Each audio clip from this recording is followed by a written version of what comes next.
বিশ্ব যখন এক ভয়াবহ যুদ্ধের দ্বারপ্রান্তে দাঁড়িয়ে থরথর করে কাঁপছিল, ঠিক তখনই এলো সেই বহুল প্রতীক্ষিত ঘোষণা। মঙ্গলবার সন্ধ্যা ৭টায় নাটকীয়ভাবে ইরান এবং যুক্তরাষ্ট্র ২ সপ্তাহের এক সাময়িক যুদ্ধবিরতিতে সম্মত হয়েছে। কিন্তু এই সমঝোতা কি আসলেও শান্তির সুবাতাস বয়ে আনছে, নাকি এটি কেবল বড় কোনো ধ্বংসযজ্ঞের আগের এক মুহূর্তের নীরবতা?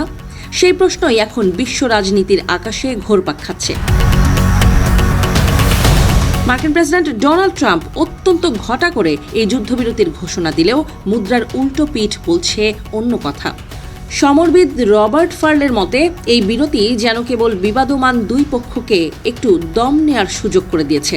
হোয়াইট হাউস একে বড় জয় হিসেবে প্রচার করতে চাইলেও রণক্ষেত্রে পরিস্থিতি মোটেও স্বাভাবিক নয়। মার্কিন B-52 বোমারু বিমানগুলো এখনও উত্তর ডাকোটার ঘাঁটিতে ইঞ্জিনের গর্জন থামায়নি। এগুলো যেন যে কোনো মুহূর্তে আকাশপথে ঝাঁপিয়ে পড়ার অপেক্ষায় প্রহর গুনছে। সবচেয়ে বড় দুশ্চিন্তার বিষয় হয়ে দাঁড়িয়েছে কৌশলগতভাবে গুরুত্বপূর্ণ হরমুজ প্রণালী।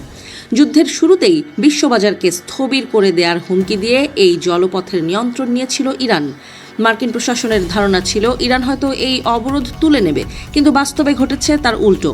ইরান সাফ জানিয়ে দিয়েছে এই সংকীর্ণ জলপথ দিয়ে জাহাজ চলাচল করতে হলে তাদের মোটা অঙ্কের কর দিতে হবে। অর্থাৎ যুদ্ধের ময়দানে রক্তক্ষয় থামলেও অর্থনীতির নাটাই এখনও ইরানের হাতেই রয়ে গেছে। পর্দার আড়ালে চলা এই কূটনীতির চালগুলো ছিল আরও ধোঁয়াশাপূর্ণ। জানা গেছে সরাসরি কোনো আলোচনায় না বসে পাকিস্তানের মধ্যস্থতায় পরোক্ষভাবে এই সমঝোতায় পৌঁছেছে দেশ দুটি। এমনকি চীনের পক্ষ থেকে ইরানের ওপর প্রচণ্ড চাপ সৃষ্টির খবরও পাওয়া গেছে। কিন্তু আশ্চর্যের বিষয় হলো এই গোটা প্রক্রিয়ায় যুক্তরাষ্ট্রের ঘনিষ্ঠ মিত্র ইসরায়েলকে রাখা হয়েছে পুরোপুরি অন্ধকারে। ফলে তেল আবিব এখন ক্ষোভে ফুঁসছে, যার প্রমাণ মিলছে লেবাননে তাদের অনবরত বোমা হামলার মধ্য দিয়ে। চুক্তির শর্তাবলী নিয়েও তৈরি হয়েছে বিপজ্জনক বিভ্রান্তি। তেহরান দাবি করছে যুক্তরাষ্ট্র তাদের 10 দফা দাবি মেনে নিয়ে অঞ্চল থেকে সেনা প্রত্যাহার ও যুদ্ধের ক্ষতিপূরণ দিতে রাজি হয়েছে। অন্যদিকে ট্রাম্প প্রশাসন দাবি করছে তারা নিজস্ব 15 দফা শর্তের ভিত্তিতে শান্তি আলোচনা এগিয়ে নিচ্ছে। দুই দেশের দুই মেরুর দাবি দেখে মনে হচ্ছে কোনো পেশাদার কূটনৈতিক নয়, বরং পারিবারিক বন্ধুদের দিয়ে চালানো এই আনাড়ি কূটনীতি বিশ্বকে এক অনিশ্চিত গন্তব্যের দিকে ঠেলে দিয়েছে। বিশ্লেষকদের মতে এই যুদ্ধবিরতির ফলে ইরান কার্যত কিছুই হারায়নি। তাদের প্রতিরক্ষা পরিকাঠামোর ওপর মার্কিন হামলার প্রভাব ছিল নগণ্য। উল্টো 2 সপ্তাহের এই সময়কে কাজে লাগিয়ে তারা নিজেদের সামরিক শক্তিকে আরও সুসংগঠিত করার সুযোগ পেল। পারস্য উপসাগরে মিসাইল আর ড্রোন হামলা আপাতত বন্ধ থাকলেও ইরানের তহবিল কিন্তু ট্রানজিট টোল বা জলপথের কর থেকে ঠিকই ফুলে ফেঁপে উঠছে।